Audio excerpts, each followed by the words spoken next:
Hello, hello, hello. Welcome back, all of my beautiful friends from the internet. What is going on? I hope each and every single one of you is doing well on this fine Tuesday morning or whenever you happen to be listening to this podcast, whether that be morning, evening, or night. Welcome to the Reddit Asks Us podcast, the podcast where we read and react to comments from r/Askreddit. I am your host, Luke Dick. Remember, if you're listening on Apple Podcasts, Spotify, wherever else you get your podcast, please leave us a rating, please, and leave us a review. You have no idea how much that helps the podcast. Remember, you can answer this week's Reddit question by going to the description of the episode on Spotify, and to the right is a white icon that says reply, and you can reply to this week's episode, and I will read that response out loud on the next week's following episode, and you will be notified when your response is published. So, I guess without further ado, why don't we read off the responses from last week? So, again, I just want to also just as a general statement, just thank everyone again for replying, because we've been getting more replies than we have in the past, and it's just so awesome to see engagement. To be honest, I wish I could directly reply to you. I wish y'all had more characters to reply and respond, because I know that some people's stories, it's not like Reddit. It's not like you can type out a whole long thing without any character limits. And also, I wish we could respond to each other's comments. I mean, there's a couple things in there that I wish could be better, but with that said, I just want to thank everybody who has replied, because it's so fun to read them out, and I'm very overjoyed to have people participating in the show. So thank you all so much for doing that. So last week's episode was, what's something that happened to you that sounds fake but isn't? Stressed Human says, I have a buzz cut and multiple customers at my job reached over the counter to try and feel it. Secondly, I have autism, and a lot of people argue that I stim for attention because I'm not because I'm overwhelmed. That's crazy. Oh my God. This is the problem with old people, bro. Old people have no sense of just like personal space or what it means to just like not get up in somebody's shit. Like every single time that happens, it's always like an old person, and it's like, what the like, keep your fucking hands to yourself. Like, weren't you ever taught that in elementary school? Like, keep your hands to yourself. Don't touch other people. Like, that's still, like, you just don't do that. And especially because nowadays, like, people just have, we are in a more accepting time. People look different now, more like there's just people, we dye our hair crazy colors. That's something that generally didn't happen, back when old people were younger. We have, there's a lot of people have more tattoos and piercings and stuff, and it's just like, leave people alone, bro. Okay, they're living their life. They're existing. Okay, they just want to be a sovereign individual. Don't start poking and prodding at someone like they're fucking like on a examination table or something. Next one comes from Insane Earth God. When I was around 6 years old, I swallowed a quarter. It left a feeling of always being there. Stopped me from running too long. The feeling left when I was in the 11th grade when I was scratching my back. That is weird. That is so weird. Just randomly one day you're scratching your back and it's like, I don't feel like I've got a quarter in my stomach anymore. That's wild. I'm surprised you left the... Wait. Oh, it left the feeling of always being there. Oh, I thought you left it in there. I thought you were just like, no biggie. This isn't something I feel like I have to tell anyone about. Next one comes from McMuffin. Sometimes when I wake up in the morning, I have my phone in my hand. I don't charge my phone in my room at night, and then my phone disappears in my hands. Pretty sure it's some type of sleep paralysis. Yeah, or it's like sleepwalking. You just wake up and plug your phone in. That's probably the most like tame thing you could do while sleepwalking. That seems kind of clutch in my eyes, to be honest. Unless, you are being visited by an unholy ghost, then that's something I maybe think we should be concerned about. You might be, a victim of The Conjuring. Next one comes from Cheese. From what my mom tells me is that when I was little, I was napping when the door shut really quick, and I locked, and I was screaming, but then randomly stopped, and I was back to napping. Guess you have a high a high emotional tolerance. Next one comes from Vortex. What's up, Vortex? I found this really awesome podcast that uploads weekly. They're super fun to listen to. They're pretty funny. Only reason it sounds fake is because it's really hard to find a good podcast now. Well, I hope you're talking about this podcast, Vortex, because that would be really nice. But yeah, finding good podcasts these days can be tough. I really appreciate anyone who decides to tune into this one. But yeah, I appreciate that. I definitely appreciate that. Next one comes from Phil Savannah. What's up? It's good to see you again, Phil. Froyo Shop had a competition, and whoever was the closest to guess how many jelly beans were in a giant fish aquarium got a free Froyo for a year. I got it exactly right. I ate a lot of Froyo. That is awesome. I love frozen yogurt. Frozen yogurt, I don't even think there is one in the city that I live. Like, I live in Halifax, and I'm like, I don't even think there's a Froyo shop. I looked it up, and there's no frozen yogurt shop. I'm like, what? I'm from a smaller city in Saskatchewan, and there's a frozen yogurt shop right on the main street. There's no frozen yogurt here? Like, come on, bro. That feels to me like that business would be booming here. Okay, Froyo is amazing.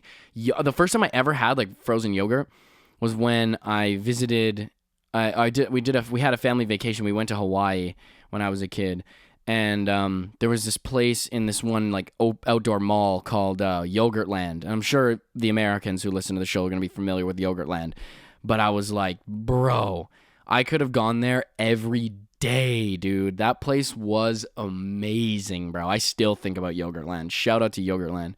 But that's awesome. I wish that was me. Next one comes from Theo Dopk. My first time playing the lottery, I chose 5 numbers, changed them, and submitted my ticket. The winning numbers were my previous 5 numbers. I could have won, what was it? $3 million. That is very sad. That's a tough one. I always have this thing about lotteries too. Like, lotteries are confusing to me, especially like for people amongst my generation. It's like, does anyone really buy lottery tickets anymore? I feel like it's not really like a thing. Like, I don't ever see my friends or hear about any of my friends or their friends buying lottery tickets. Every time I hear someone do that, it's always like very odd. I'm like, because I feel like everybody knows like the odds of winning the lottery are just like ridiculously insane, especially winning in like a significant amount, unless you're Theodopk, because then you might have had your chance. But anyways, thank you all so much for replying. I'm so always happy to read out everyone's responses. But with I guess now that we're done, why don't we move on to this week's episode? So this week's episode comes from our favorite subreddit, the main Askreddit page. What are things seen as weird by the younger generation that we need to normalize again? And this one, honestly, I like reading these ones out because I'm part of the younger generation, I guess. I'm a Gen Zer, like a Zoomer or whatever still. So it's interesting to me to see what older people have to say about criticizing the way that we live, because I think a lot of kids in our generation tend to think that like we're the best generation, you know, we're so much more like I don't know what to adapt or socially adept or whatever. We're capable. We're so much more capable than all the other generations, you know, and we have this privilege. I think our generation's born with a certain amount of privilege, you know, just the way that we think.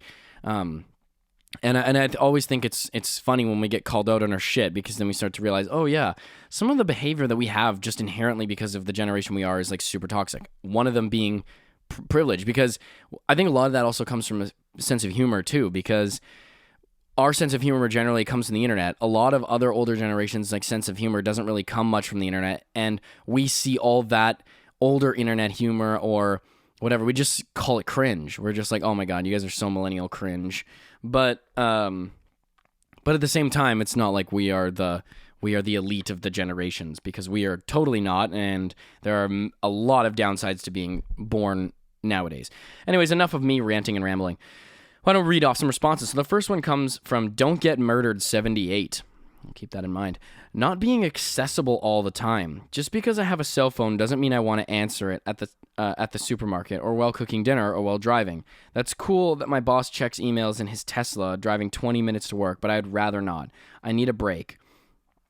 This is, I think this definitely is like a thing with kids amongst my generation too. I think that since we are so used to being on our phones, we have like, when we feel an obligation that we need to like immediately respond to something when something happens, and we can put a lot of this pressure on ourselves, especially like when we're not at work, and you know, the work is not something that we want to be thinking about, and then we're getting phone calls and texts, and it's like, you know, I mean, for me and personally in my line of work, it doesn't always bother me, but I do have to put on limits. I do that because otherwise it's just going to rule my life, and my life is I feel personally my life is more than what I do for work. You know, my life is and I feel like everyone should feel that way. You know, everyone is more than the sum of their parts, right? So it's always good to keep that in mind. There's a reply from Who Cares 023. I had a coworker call me the other day when I was eating dinner. I silenced it and went back to eating. She called me 2 more times and then started texting. Like, bitch, I'm not going to pick up the phone. I would have called you back once I was done with dinner, but now hell will freeze over before I call back or respond to his texts.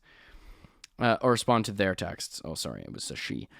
Yeah, man, draw boundaries. You got to have those boundaries for yourself, bro. Like, otherwise, you're gonna let work rule your life, and then people are just gonna see you as that person, right? You don't want to be that person. You want to be good at your job. You know, you wanna put effort into the things that you do, but at the end of the day, you don't let those things rule over you. Next one comes from Friendly Life Cherry. Internet privacy. I'm telling you right now, everyone who is younger, just we will give up our internet privacy for like the smallest of apps, like just to have Amazon Prime. Like we will literally like offer up all the information on our phones if I can order Uber Eats. Like we are so accustomed to just like, can this app allow like tracking across your apps, and then we just like click it. We just don't even, otherwise you won't be able to use it. That's how they get you, because when you're part of our generation, you're so integrated into technology. They know you depend on it. It's how we live. We don't really know a life without phones and the internet and social media and all this stuff. So it's like we are so ever dependent on the things that we use, even just for fun, like Instagram. Like Instagram is they probably know more about me than my own family. They probably know more about me than my best friends. They just have like a file. Like I think there's something where you can like actually request a file or something of all the information they've got about you, and then it's like, oh my god, like they know everything. They know everything, as long as the group chat doesn't get leaked. That's just a joke, folks. Next one comes from Bean Boots. Or just privacy in general. Or this is a response. Sorry, this is a reply from Bean Boots. Or just privacy in general. I'm only 32, but I've still got all the rage inside me from watching the Patriot Act pass. Kids these days seem to have an extraordinarily high level of trust handing off their data to the government or tech bros who would be considered oligarchs in another country. The idea that kids want to share their whole selves with these enterprises is just baffling to me. See, that's the thing, is we're not consciously aware of that. Like we are kind of, it seems, but it's so abstract to us. Like we don't see it directly affecting our lives, so we don't care. We just ignore it because it gives us access to these services. And it might seem to older generations, oh, what do you need Instagram for? What do you need all these things for? But it's I feel like it is deeper than that because it's so tied to our culture. It's our way of interfacing with other people in the society. And it's more fundamental. It's like the public square. We treat it as our modern public square. And if you're someone who's very active in the public square, not saying it's good, but just because you have Instagram and social media and you go on your phone doesn't mean you're doing anything bad on there. You're wasting your time. Like I learn a lot from social media. I learn about current events constantly. I'm hearing about current events, and things that are keeping me informed. I'm constantly learning about what people are saying on the internet and how our culture is viewing certain things. I love to just go through comment sections. I won't waste a ton of time during the comment sections, but when certain things are posted, seeing how people respond, I think it's really important. Because you're getting to see what the attitudes of the people who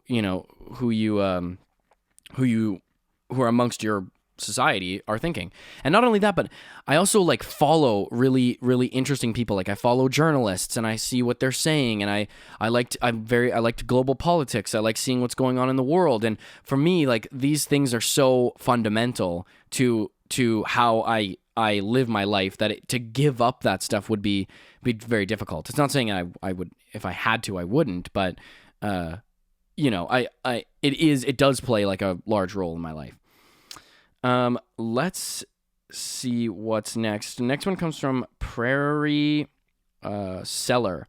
Not having social media. Apparently now not being on whatever sites is a red flag. Okay. Maybe I'll dive into this one.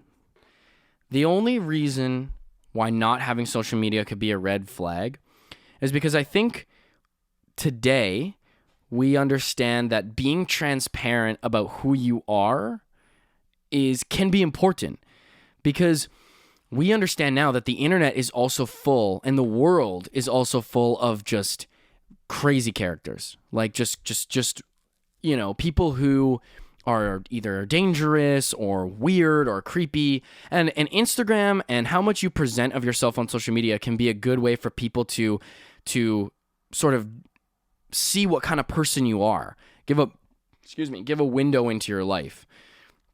And it can just kind of maybe ease people's, not saying it will, but it can help to ease how you present yourself is everything, right? Like first impressions are everything. And this way, if you have your social media and you put effort into and thought into the things that you put out onto the internet, you can offer people maybe a little bit of information about yourself, maybe kind of who you are. And so it can allow them to be more comfortable with maybe who they expect you to be, or who they're going to expect to meet when they meet somebody like you. And it's a good, like these are things that I think you can draw back to just like even just meeting people in general. Like when you meet people, you want to know that they have nice friends, a good social circle. You want to know like maybe some of their hobbies, their interests, what they are into. You can find out a lot about that stuff by just going on somebody's Instagram. You can also not, right? People are also very fake on social media, but oftentimes I feel like we can see through that. A lot of people, we can see whether somebody's trying to be unauthentic or inauthentic or just not being themselves on social media. I think that when you go into social media with the mindset of like, being conscious of what you're putting out there, I think that it can actually be a tool to help people maybe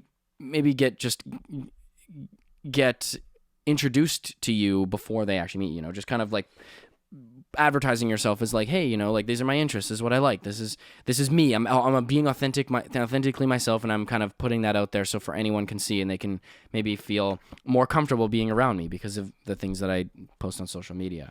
That's not always the case, but that's only my idea. That's my defense. Next one comes from Dita Phobia. Not having everything you do in the public recorded. Two random people arguing, gotta record it. Bad car wreck, don't help, record. Natural disaster, don't run, stay undocumented until someone has to rescue you. Then get the rescue for maximum likes. Okay, this is actually something I agree with. Like, I'm guilty of this. I literally did this today. But maybe this isn't on the same level. But I was walking down the street on my way to school, and this like lamppost sort of thing, or like it's like a traffic light, I guess, had fallen or just gotten ripped right out of the ground and fell on a bus.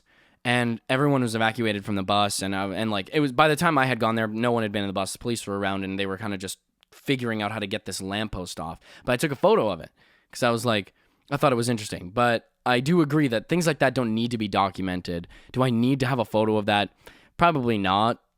And like this is so true though, with just some of the things people record, like especially at parties, man. Like people are just relentless recording at parties, bro. That's why you gotta be so aware of like who's recording you, bro. Like you can't make yourself look like too much of a fool or an idiot, because the videos I've seen out there, man, it's like oh yo, this guy's puking his guts out, let's film it, bro, we have to put this on Instagram, bro, this is hilarious, oh my god, bro, you're gonna be clowned so hard, bro, you're gonna be clowned so hard.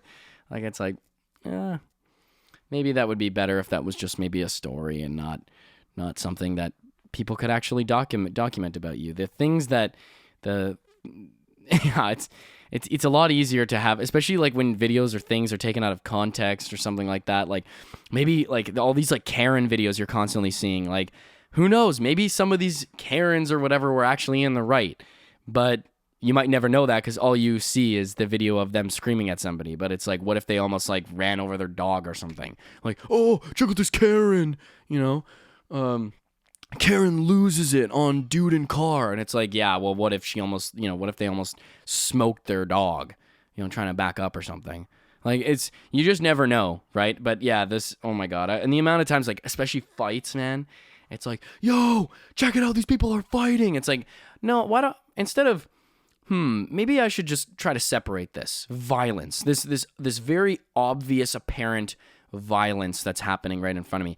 Instead of, trying to break it up, trying to calm the situation down, why don't I maybe like instigate it? Why don't we just like poke that fire? Like, yeah, kick his ass. Yeah, whoop his ass. Yeah, that's what tends, and people just, because a lot of it is to go viral too. People have an obsession with trying to find viral videos, and that happens at the expense of people's characters. So there you go. That is also a good one. Next one comes from Moonbeam Crazy Eyes. Being quiet at the movies. Another problem. Yeah, this is a problem with the younger generation. This is absolutely a problem, and it's because movies are like going to the movies is becoming like less of a thing that people are doing nowadays. And people, because there's so much Netflix, and when kids are at home, like they're on TikTok watching like a video of some person eating a bunch of food while simultaneously the TikTok is also like stitched with like Family Guy clips. Like, it's like we are just overloading our generation on stimulus. It's insane. So kids or people amongst our generation, when they sit in a movie theater, they're just bored. The movie could be good, but they could just be bored because they need like, I see, oh my God, I've seen so many of these memes where like kids or people are at the movie theaters and they're like, this movie's boring as hell. And then they've got like their phones and it's like playing Family Guy on their phones while they're sitting in the movie theater. So funny. But that, in essence though, that is what our generation is like, and our culture is like. We can't sit still. So people are just like, talking to each other and whispering, and like, listen though, this is to be distinguished from making comments about the movie while the movie's happening. I'm not having full length conversations, but like, I remember when I saw Barbie with my friend, there were some super funny moments. And so when everyone's laughing, you're laughing, you lean over to your friend, you like whisper something, like just a comment, kind of funny. You're not starting a conversation or blabbing on about something, but you're making comments. I think that's fine. Personally, I think that's fine.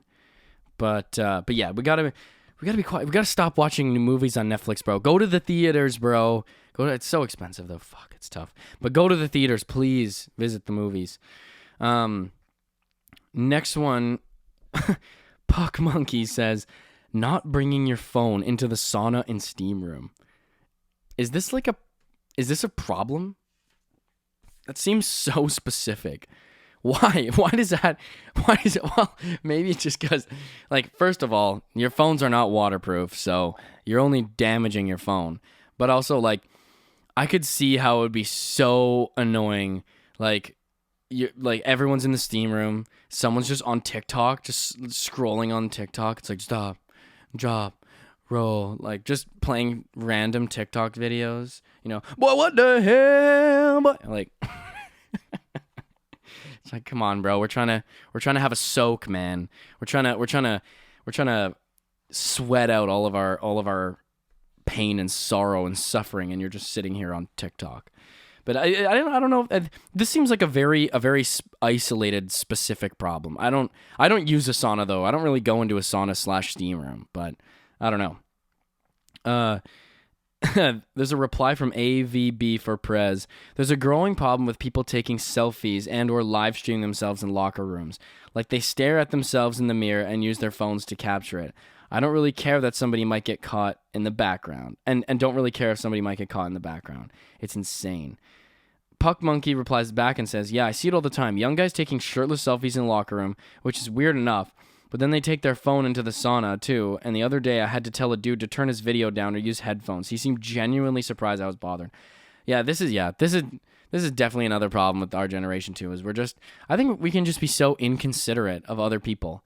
Like we see our phones as just these, because we know what's happening in our phones. This is our gateway to an entire global world, okay? And we just sit there like it's and play all the audio out loud because we don't understand that there's other people around here that are like don't want to watch what we're watching. Maybe don't really give a shit what's on our phone, and maybe it's like, bro, I'm sure the video that you're watching is really funny because every second you're going, but could you maybe put in some headphones or just maybe, I don't know, tone her down or keep it to yourself because, we don't really care what you're watching, and we're getting kind of bothered and annoyed. So if you don't mind sticking in some headphones.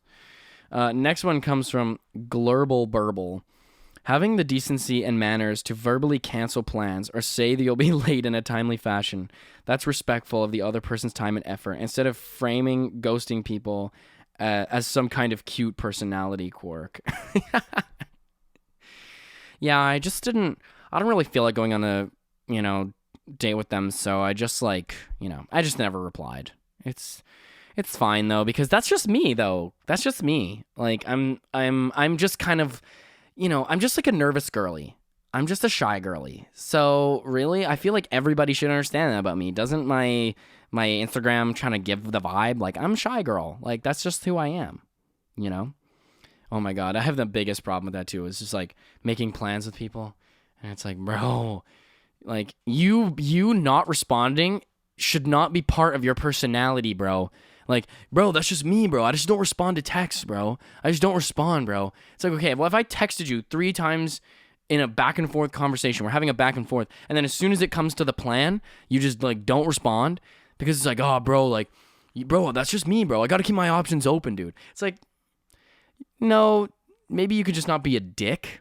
Maybe you just not be an asshole and just maybe say, just say, sorry, bro, like, that's not really my vibe, or that's really not my thing, or, like, don't commit to things, bro. Don't commit to things and then fucking just drop out, okay? It's really not hard to say, I'm good, bro. Sorry, bro. I'm not, like, I don't have anything against that. It's just, I'm not into that. I just don't think I'm going to enjoy myself or have fun. There's nothing wrong with that. There is absolutely nothing wrong with saying that. But it's like, nah, bro, like, bro, bro, what's up, dude. Like, bro, how can you be offended? You knew I was going to do that. It's like, you're not going to be gaslighting me into this, okay? You can't gaslight me for your behavior, bro. You can't say I'm wrong when you're being a dick. All right. Yes. We need to be, I think our generation in general has a problem with confrontation. All right. There's nothing wrong. And like, I think this works on both levels. Like, there is nothing wrong for sticking up for yourself, right? Like, especially when people ghost, because people will let themselves get ghosted and ghosted time after time. And then some people start thinking they'll deserve it. Not the case. Okay, we need to develop, especially because we say so much over social media. We feel like we can have like courage to say whatever we want over the internet, but when it comes in real life and people start treating us poorly, we let ourselves be treated poorly because we're not used to actually having difficult conversations in real life. But it also works on the flip side, where it's like, okay, people often who do that don't want to hurt other people's feelings by telling them no. It's like, bro, people will respect you more. People's feelings will be hurt less if you tell them no, because they appreciate honesty. All right, people appreciate honesty. I can tell you right now that if somebody was like, sorry, bro, I don't want to, like my Sam, who's been on the podcast before, I'll ask Sam to go do something, and he genuinely doesn't want to do it. He's not gonna affirm my suggestion and then deny it or just ignore me. Like, he's not going to do that. Sam doesn't flip-flop like that. I appreciate this about Sam because he'll just be like, I don't know, bro. I don't really think that's my vibe, man. Like, I'm not comfortable with doing that. I don't really think that I'm going to enjoy that. There's nothing wrong. What can I say to that? I can say, okay, bro, like, thank you for being honest with me. Reply from Hindiz. It's incredibly rude to not cancel with a reasonable time frame. I get that sometimes things happen, but let me know. There have been more than a few times where I've gotten late or I've laid out some high quality snacks for guests, got enough steaks or burgers ready to go, and multiple people who said they'd be there never show up. The same goes with dinner invites where people flake at the last minute, despite reservations being made. The host is going through the effort to invite the guest. As a guest, you need to respect the hospitality. Bro, yes, this makes me so mad. It's like, don't tell me you're gonna be there and then you just don't show up. Like, just tell me you're not gonna show up, because then I put effort into making a plan and then you just don't show up. Oh, fuck. Makes me so mad. So mad. All right, next one comes from Kremlin Husgaffer. Texting back too quickly is apparently a thing to younger folk, whereas I see it as the ultimate sign of respect and interest when you're having an engaging conversation. There's so much second guessing about presentation and the levels of interest that many forget that it's cool, fine, and normal to just be honest with feelings and pursue them as long as they're reciprocal. Okay. Well, this is under normal and most circumstances, this is fine. Most people don't have a problem with this. But I think there is a courtesy involved, or a certain social norm of texting. And it's only because, like, see, the thing, this is okay. You don't have to be worried about this if you're an older folk. We understand as young people that older people don't get that. And because you guys don't use texting as the way that we do. I think for us, there's a social fabric or social framework that has evolved because of texting. And I think a lot, like the biggest thing is you don't want to seem overbearing. Texting someone back right away, I think, is the equivalent to like poking someone on the shoulder constantly, just nagging at them. You don't want to be the nagger. You know, I think that's the genesis behind that behavior, is you don't want to seem like you're bothering somebody. You don't want to seem overbearing. You know, you want to seem like that. It's all about presentation, right? It's like, would you do that to somebody in real life? Constantly be in someone's face. It's no. You got to give people their personal space. It's the same thing with texting, because texting demands a reply, right? And the quicker you text somebody back, the quicker you're asking for them to reply. Maybe that's not how you intend when you're sending the text, but that's how it's often perceived when you receive the text. So the respectful thing to do is, keep a respectful distance in between times that you text people. You don't always have to be quickly responding, or quickly sending texts. That's, I think, the idea. But I think there is, for anyone who in our generation who puts that onto older people, they're just being a dick. All right, they're just being an asshole.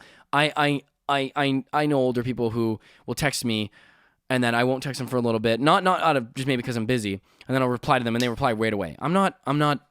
Okay, that doesn't bother me. I'm not gonna be like, yo, what the fuck? You know what I mean? That's not something I'm gonna lose sleep over.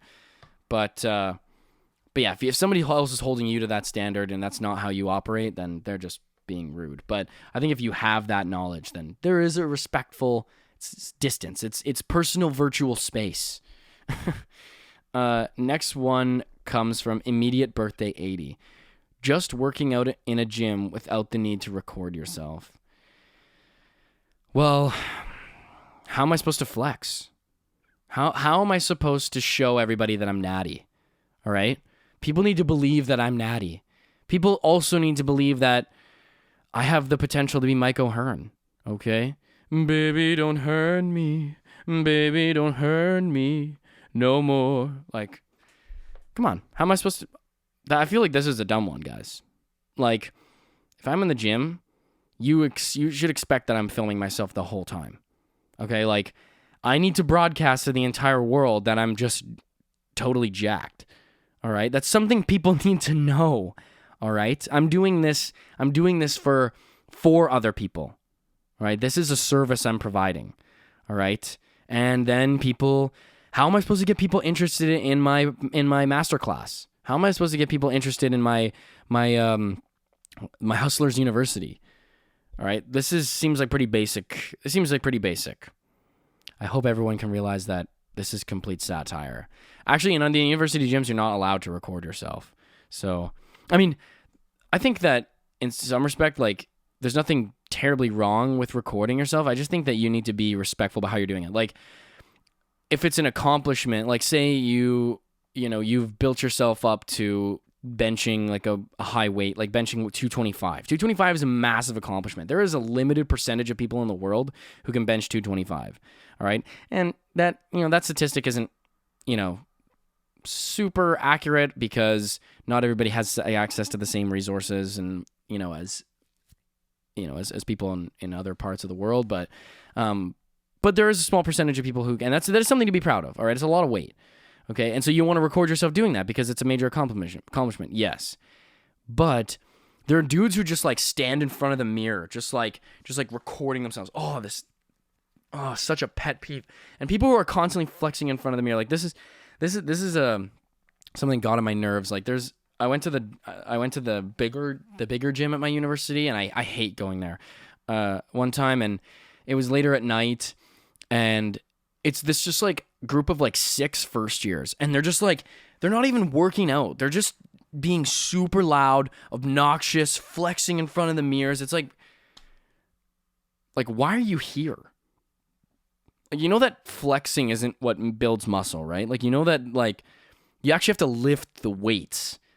You have to actually like going to the gym. People don't call it going to the gym because you just are present there, and then you just become just immediately in better shape. You actually have to like pick stuff up.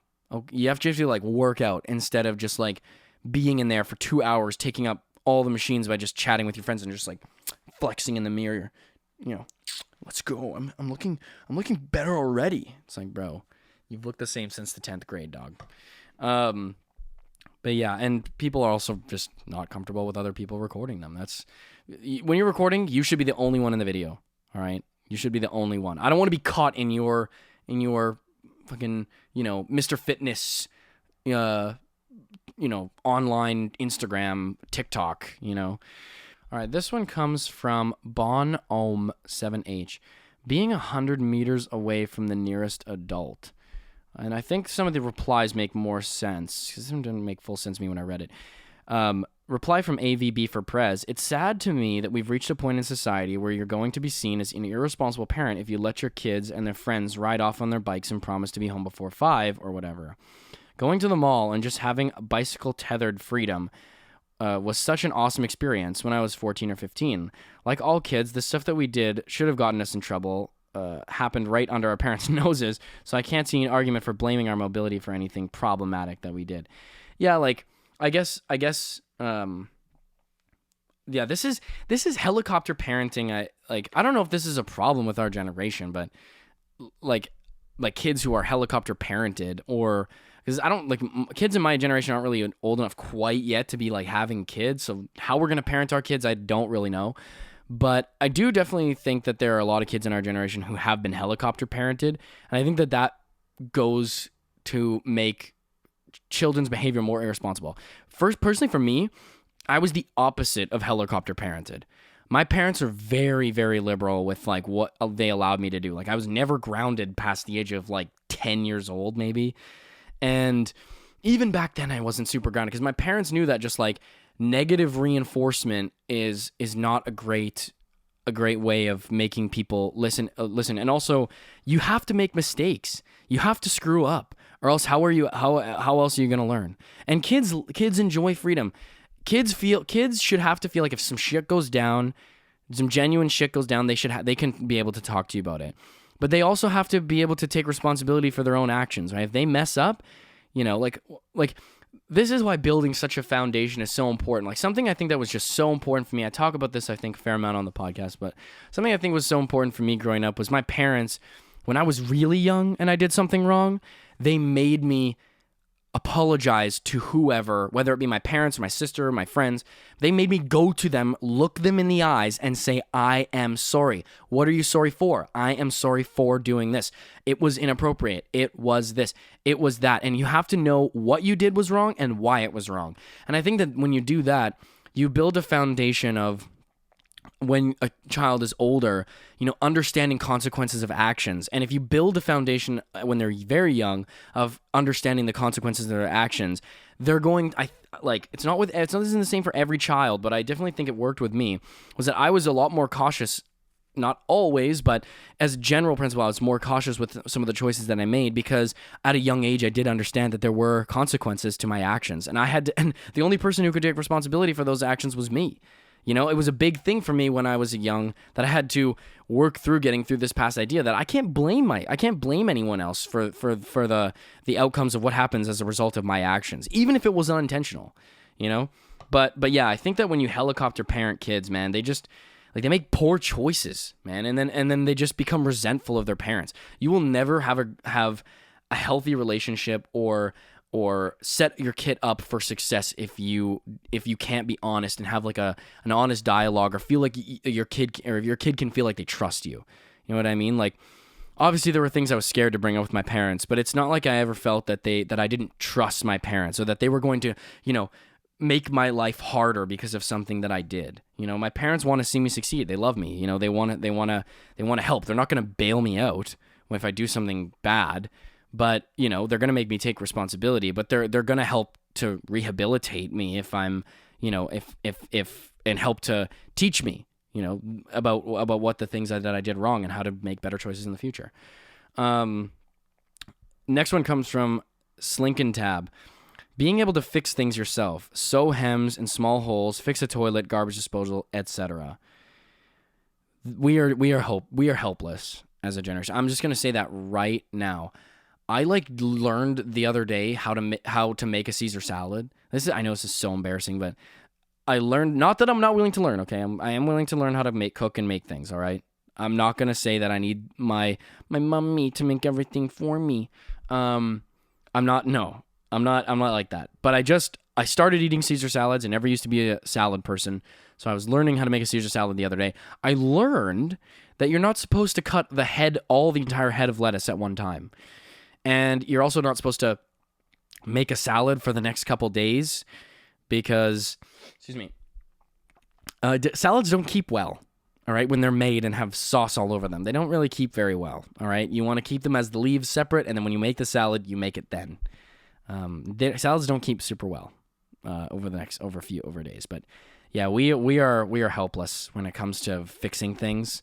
We are so used to, I don't even know why, honestly. Like, not everybody is like this, but I think that more kids are surprised when you meet a person your age and they know how to do shit.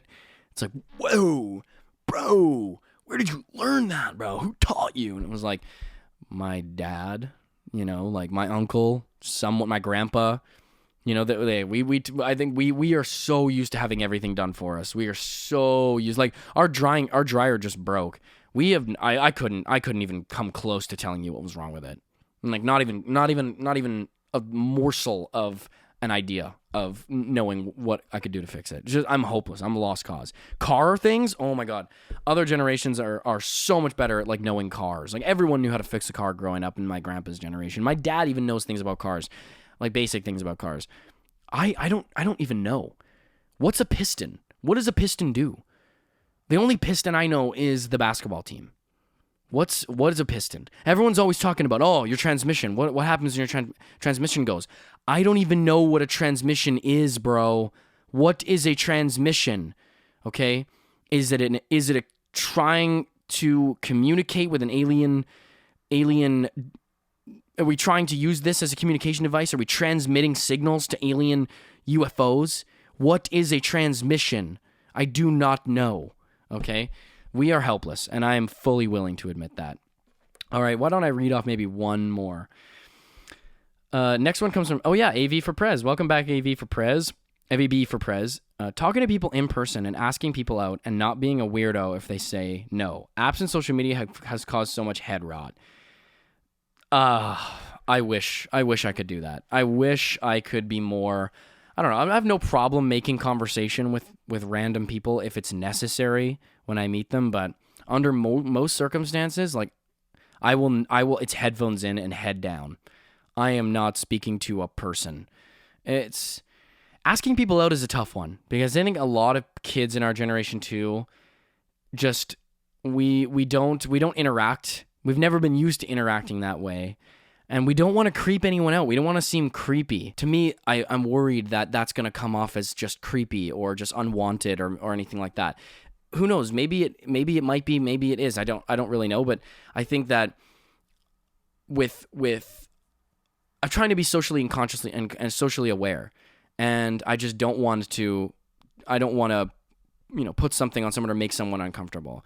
So and I think that just trying to be more aware of how other people are feeling. I think that's just something that I try to do. I don't know if I said that in the way that I wanted to, but yeah, I don't want to offend anyone. But do I wish I could meet more people in person? I'd probably say yeah. I'd probably say that would be nice. But I don't know.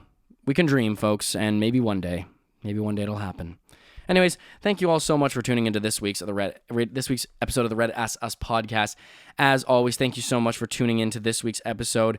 You can please, if you on Apple Podcast, Spotify, please leave us a review, leave us a rating, much appreciated. You can answer this week's Reddit question by going to the description, clicking the white icon that says reply on Spotify, and your response will be read aloud on the next week's following episode. And you will be notified when your response is published. Thank you all so much for tuning in to the Red Ask Us podcast. Peace out. Love you. Goodbye.